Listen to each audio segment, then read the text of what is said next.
الحمدللہ رب العالمین والصلاة والسلام علی رسولہ الکریم اما بعد۔ عید میلاد النبی کے جو مجوزین ہیں، جو اسے جائز قرار دیتے ہیں، ان کا یہ کہنا ہے کہ یہ عید میلاد النبی یہ بدعت حسنہ ہے۔ اس لیے یہ بدعت کو دو قسموں میں تقسیم کرتے ہیں، ایک بدعت حسنہ اور دوسرا بدعت سیئہ۔ کہتے ہیں کہ یہ جو عمل ہے یا جو یہ اپنے یہاں کرتے ہیں، چاہے فاتحہ کرے، چاہے ناچنگ کرے، ڈانسنگ کرے، سب ان کے یہاں بدعت حسنہ ہے۔ تو عید میلاد النبی کو یہ بدعت حسنہ قرار دیتے ہیں۔ دلائل میں جو پیش کرتے ہیں ان میں سے ایک دلیل حضرت عمر رضی اللہ تعالی عنہ کا وہ عمل کہ اللہ کے نبی صلی اللہ علیہ وسلم کے بعد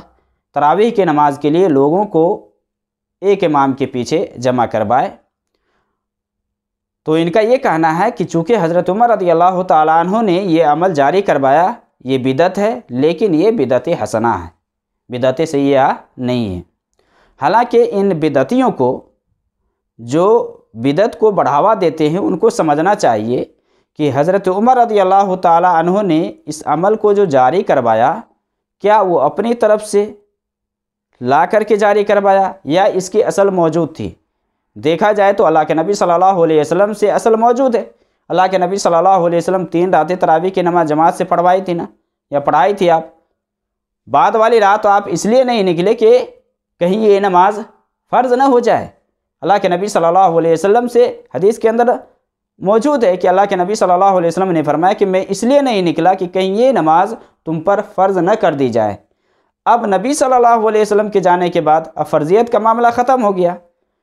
کیونکہ وہی کا آنا بند، اب فرضیت کا تو کوئی خدشہ نہیں، کوئی ڈر نہیں۔ حضرت عمر رضی اللہ تعالی عنہ نے اس عمل کو نیا کروایا، اس لیے یہ عمل دیکھ کر کے حضرت عمر رضی اللہ تعالی عنہ نے یہ فرمایا تھا کہ نعمت البدعۃ ھذہ، یہ کیا ہے بہترین بدعت ہے۔ یہاں بدعت سے مراد یہ نہیں کہ حضرت عمر نے اپنی جانب سے لا کر کے یا اپنی طرف سے لا کر کے ایک نیا شکل دیا، ایسا نہیں ہے، اصل موجود ہے، اس کو نیا کروایا۔ اور یہ ثابت ہے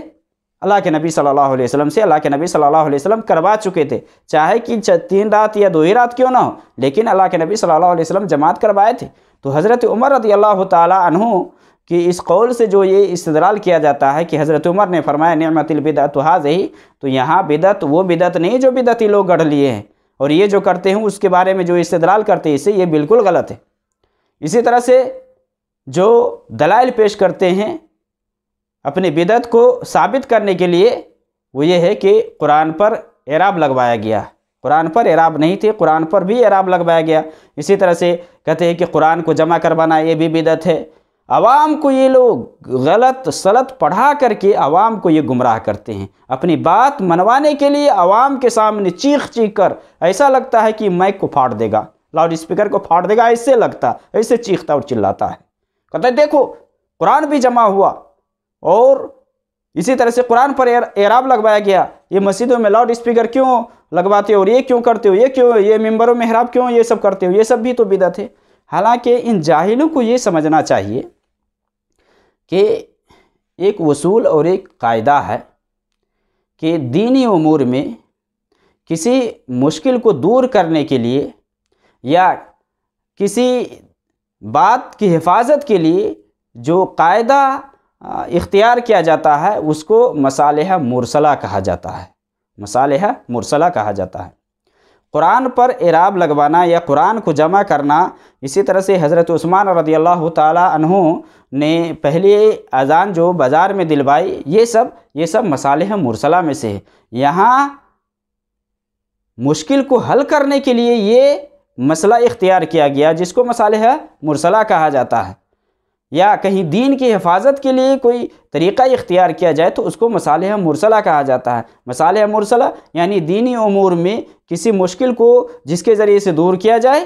یا کسی چیز کی حفاظت کی جائے، اس کو مصالح مرسلہ کہا جاتا ہے۔ یہ قرآن پر جیسے اعراب لگوانے کی بات ہے، یہ بدعت نہیں ہے، یہ بالکل غلط ہے، یہ بدعتی غلط فہمی میں مبتلا ہے، اور اسی لیے غلط کوئی اختیار کر کے یہ اپنی بات منوانے کے لیے کوشش کرتے، حالانکہ ان کا جو طریقہ ہے بالکل غلط ہے۔ قرآن پر اعراب لگوانے کی بات کب آئی؟ جیسے کہ حجاج بن یوسف ثقفی کے بارے میں آتا ہے کہ انہوں نے قرآن پر اعراب لگوانے کا حکم دیا، یا ان کے دور میں لگوایا گیا، کیونکہ ان کے دور میں مملکت اسلامیہ بہت دور تک پھیل گئی ادھر، اور لوگ ایک دوسرے سے ملنے جلنے، یعنی اجمی وغیرہ سب کا خلط ملط ہونے لگا آپس میں، جس کی وجہ سے عربی بولنے والوں کو بھی دقت ہونے لگی قرآن پڑھنے میں، یعنی اعراب میں بھی لوگ غلطی کرنے لگے۔ اس لیے آتا ہے کہ یہ حجاج بن یوسف بھی قرآن پڑھنے میں زبر زیر میں غلطی کر جاتے، یعنی لحن کرتے، تو ان سے بھی کہا گیا کہ آپ بھی غلطی کر جاتے، تو وہاں یہ مسئلہ پیش آیا کہ اب اس مشکل کو کیسے دور کیا جائے، لہذا قرآن پر اعراب لگوانے کی بات آئی کہ قرآن پر اعراب لگا دیا جائے، پھر یہ مسئلہ حل ہو جائے گا، تو اس کو مصالح مرسلہ کہا جاتا ہے۔ حضرت ابو بکر اور حضرت عثمان رضی اللہ تعالیٰ عنہم یا حضرت عمر رضی اللہ تعالیٰ عنہم، ان سبوں کے دور میں جو قرآن کو جمع کرنے کی بات آئی دین کی حفاظت کے لیے، کیونکہ قرآن کی حفاظت، علم کی حفاظت یہ مسلمانوں کے لیے ضروری ہے کہ اس کی حفاظت کرے۔ اب قرآن کو جو جمع کیا گیا اس کی حفاظت کے لیے، اور یہ ضروری تھا، اگر ایسا نہیں ہوتا تو پھر مسئلہ ہو جاتا، بعد والوں کے لیے دقت ہوتی۔ اب اس کو جمع کروایا گیا تو یہ نہیں کہ اس کو بدعت کہا جائے کہ یہ بدعت ہے، تو یہ جو بدعتی لوگ جو دلائل پیش کرتے ہیں نا، یہ بالکل غلط ہے، اس کو مصالح مرسلہ کہا جاتا ہے، جس کے ذریعے سے مشکل کو حل کیا جا سکے، کسی نقصان کو دور کیا جا سکے، جس کے ذریعے سے دین کو حفاظت کیا جا سکے، وہاں اس کو کہا جاتا ہے۔ لیکن یہ میلاد منا کر کے کیا یہاں کس مشکل کو یہ دور کرتے ہیں، اور اس کے کرنے سے یہ دین کی کون سی بات کو یہ حفاظت کرتے ہیں، اس کے ذریعے سے کیا حفاظت ہوتی ہے؟ یہ خرافاتی لوگ یہی سب استدلال کر کے لوگوں کو الٹا سیدھا پڑھا کر کے گمراہ کرتے، اور خود بھی گمراہ ہوتے ہیں، یہ خود بھی گمراہ اور عوام کو بھی گمراہ کرتے ہیں۔ حالانکہ بدعت کی جو یہ تقسیم کی جاتی ہے، بدعت حسنہ اور بدعت سیئہ، ہر بدعت یہ گمراہی ہے۔ صحیح مسلم میں اللہ کے نبی صلی اللہ علیہ وسلم کی حدیث ہے کہ آپ صلی اللہ علیہ وسلم نے فرمایا